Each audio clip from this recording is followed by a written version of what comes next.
Chers internautes de Nouvelle Ob, bonjour et bienvenue à Niamey. De nouvelles pour l'économie nigérienne. La Banque africaine de développement BAD et la Banque mondiale annoncent une forte croissance. Selon ces institutions financières, la production pétrolière et l'agriculture devraient être les moteurs de cette croissance.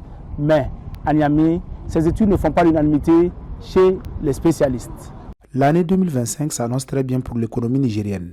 La Banque africaine de développement indique que la relance de l'économie se poursuit après les difficultés notées suite au coup d'État de juillet 2023. Selon les perspectives de la BAD, la croissance peut atteindre 10,4% l'année prochaine.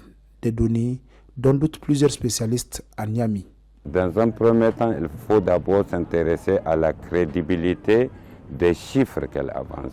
Et là, on ne peut pas trop contester. C'est un pays qui est beaucoup dans l'informel, mais quand même les chiffres relativement reflètent la réalité de l'économie nigérienne. Mais quand la BAD, qui est soumise à certains intérêts et à certains pays puissants, émet ses propres analyses, essaie d'interpréter ces chiffres, je pense que d'abord, elle n'est pas la mieux habilitée à le faire. Selon la Banque africaine de développement, l'agriculture et la production pétrolière selon les moteurs de la forte croissance annoncée. Une lecture qui ne convainc pas vraiment l'économiste Harouna Ilyasu. Mais qu'on me dise que d'abord notre croissance est basée rien que sur les matières premières et peut-être un essor de l'agriculture, je ne le pense pas. Par exemple, vous prenez le pétrole brut. On a eu quand même quelques désagréments qui n'ont certainement pas été pris en compte par la BAD.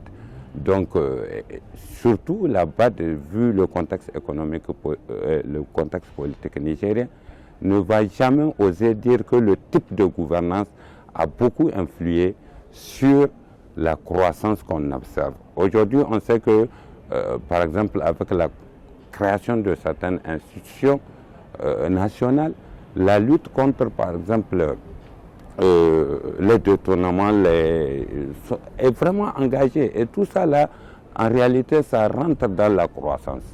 Dans son rapport annuel sur l'état de l'économie nigérienne, la Banque mondiale indique de son côté, entre autres, que le retrait du Niger de la CEDEAO pourrait entraîner d'importantes perturbations sur la libre circulation des biens, des services, des capitaux et de la main-d'œuvre. Selon la banque, cette situation pourrait aller jusqu'à avoir des répercussions sur le commerce de la zone UEMOA, dont le Niger est toujours membre. Là aussi, Harouna Ilyasu pense que l'institution financière internationale fait une mauvaise lecture. On est dans un processus progressif de quête de souveraineté. Il y aura certainement une création d'une monnaie qui sera commune aux États de l'AES et cela sous-entend que nos trois pays vont certainement quitter l'UEMOA aussi.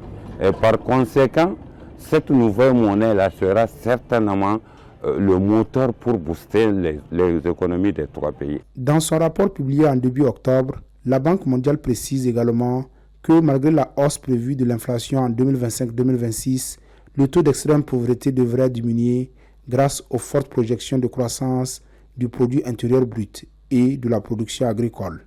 L'institution ajoute toutefois que les tensions avec le voisin béninois pourraient continuer à affecter l'économie nigérienne. C'était Yasser Ulrich Niamey pour Nouvelle Ob.